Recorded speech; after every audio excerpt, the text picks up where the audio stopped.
ദൈവത്തിന് സ്തുതി. പ്രഭാതകിരണത്തിലേക്ക് സ്നേഹവന്ദനം. ഭാഗം 2286. ഇന്ന് ഏപ്രിൽ മാസം 4-ാം തീയതി. ഈ ആണ്ടിലെ 94-ാമത്തെ ദിവസത്തിലെത്തി. ഇന്ന് അറിയിപ്പിന്റെ ശനിയാണ്. ദുഃഖശനി എന്ന് പറഞ്ഞാലാണ് കുറച്ചും കൂടി പിടുത്തം കിട്ടുക.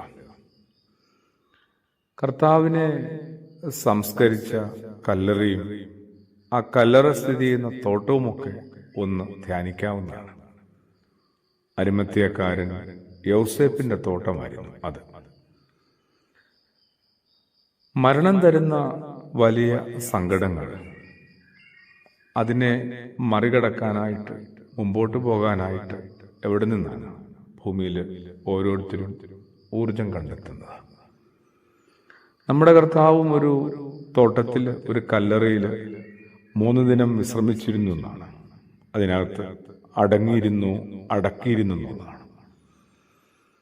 അവിടെ നിന്നായിരുന്നു ഉയർപ്പിന്റെ സാധ്യതയിലേക്കുള്ള നടപ്പ് വഴികൾ. ഏതൊരു മനുഷ്യന്റെയും ജീവിതത്തിൽ ഇത്തരമൊരു അനുഭവം ഉണ്ടാകും എന്ന് ഒന്ന് തിരിച്ചറിയണം. ആ തിരിച്ചറിവുണ്ട് കേട്ടോ ഏതൊരാൾക്കും. പക്ഷേ ആ തിരിച്ചറിവൊക്കെ നമ്മുടെ ജീവിതത്തിൽ ഗുണപ്പെടണ്ടേ? ഏതെങ്കിലുമൊക്കെ വിധത്തിൽ ആ തിരിച്ചറിവുകൾ നമ്മുടെ ജീവിതത്തിൽ ഗുണപ്പെടണ്ടേ? ചുരുക്കം പറഞ്ഞാൽ മരിക്കുമെന്നും അടക്കം ചെയ്യുമെന്നും ഒക്കെ ഒന്ന് കരുതാനായിട്ട് ഈ ദിനം ഒന്ന് പ്രയോജനപ്പെടുത്തിയാലോ?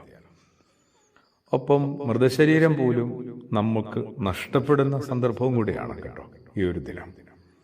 ഇന്നലെ കഠിനമായ സങ്കടത്തിന്റെ ദിവസമായിരുന്നെങ്കിലും അവന്റെ ഭൗതിക ശരീരം, മൃതശരീരം കൂടെ ഉണ്ടായിരുന്നു, കൂട്ടിനുണ്ടായിരുന്നു. ഇന്നാവട്ടെ അതുമില്ല, ആ ഒരു സാന്നിധ്യം പോലുമില്ല. എന്തൊരു ശൂന്യമായൊരു ദിവസമാണ് ശരിക്കും ഈ അറിയിപ്പിന്റെ ശനി, ദുഃഖശനി. അവിടെ നിന്നാണ് ഒരു വലിയ പുതിയ സാധ്യത ഉയർത്തെഴുന്നേൽക്കുന്നതും ഉണർന്നെഴുന്നേൽക്കുന്നതുമൊക്കെ. ഏതൊരു ജീവിതത്തിനും ഇനിയും ചില സാധ്യതകളുണ്ടെന്നുകൂടി ഈ ഒരു ദിനം നമുക്ക് നമ്മളെ തന്നെ ഓർമ്മപ്പെടുത്താം. ഒപ്പം തമ്പുരാനെ അടക്കിയ ആ തോട്ടത്തിലെ കല്ലറെ ഒന്നും കൂടി ഒന്ന് ഓർക്കാം. അതെ, ഏതൊരാളുടെയും ജീവിതത്തിന്റെ ഏതൊരു കാലത്തും നേരത്തും സംഭവിക്കാവുന്ന ഒരു യാഥാർത്ഥ്യം തന്നെയാണ് മരണം, അടക്കവും ഒക്കെ.